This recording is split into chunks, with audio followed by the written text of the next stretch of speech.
Poursuivons avec la COP15 qui se tient en ce moment à Abidjan.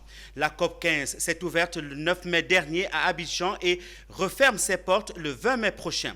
En marge de cette 15e session de la conférence des parties de la Convention des Nations Unies sur la lutte contre la désertification, les experts se sont réunis pour échanger sur des thématiques importantes. L'objectif de leur rencontre est de répondre à la question de financement des grands projets et l'apport du secteur privé dans la mobilisation des ressources dans le financement vert. Voyons de quoi il est question avec Diane Cablancan.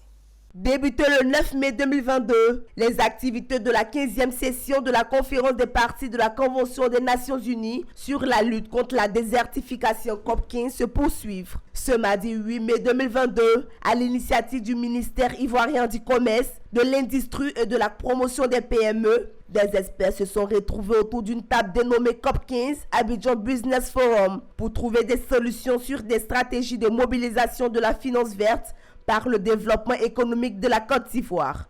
Bien que le financement soit disponible auprès des institutions internationales ainsi que les financements de sources privées, des difficultés, défis et barrières persistent pour le secteur privé. Le ministre ivoirien du Commerce, de l'Industrie et de la Promotion des PME, Souleymane Diarra Souba, a expliqué les enjeux de la rencontre. En fait, nous sommes dans une situation où la problématique de la protection de l'environnement se pose, avec à côté en fait la problématique de la souveraineté alimentaire.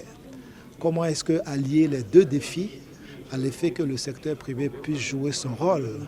Parce qu'il faut bien continuer de nourrir les populations, donc de développer les techniques agricoles les plus efficientes possibles, qui protègent la terre, qui renouvellent la terre, mais qui permet en fait d'avoir une offre qu'il faut. Et dans cet écosystème, en fait, il y a des financements qui existent en fait. Agromap est une société qui développe des projets de durabilité, de restauration des écosystèmes et des forêts qui génèrent des crédits carbone. Pour l'accompagnement des PME pour les finances vertes, je pense que nous travaillons aujourd'hui avec le ministère concerné, notamment le ministère des Eaux et Forêts, le ministère de l'Économie et des Finances, le ministère de l'Agriculture et le ministère de l'Environnement, afin de définir donc un plan de partage des crédits carbone pour que nous puissions continuer à financer des projets dans le secteur de la finance verte. Aujourd'hui, sur l'ensemble de nos projets, nous avons 85 millions d'hectares à restaurer sur l'ensemble du territoire ivoirien. Cela constitue environ 60 millions de plants à planter et ce montant, ce chiffre, 50 milliards de francs CFA.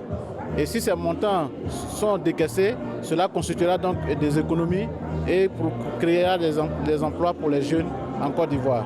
Les acteurs attendent de cette rencontre que les faiblesses et besoins en renforcement des capacités des acteurs nationaux, tant du secteur public que du secteur privé, gouvernement, multinationales, ETI, PME, start-up, en termes de finances climatiques sont identifiés, mais aussi que des actions qui peuvent exercer en effet de levier, mobiliser des fonds concessionnels et privés de manière efficace et limiter les risques dans les interventions par le secteur privé sont définis.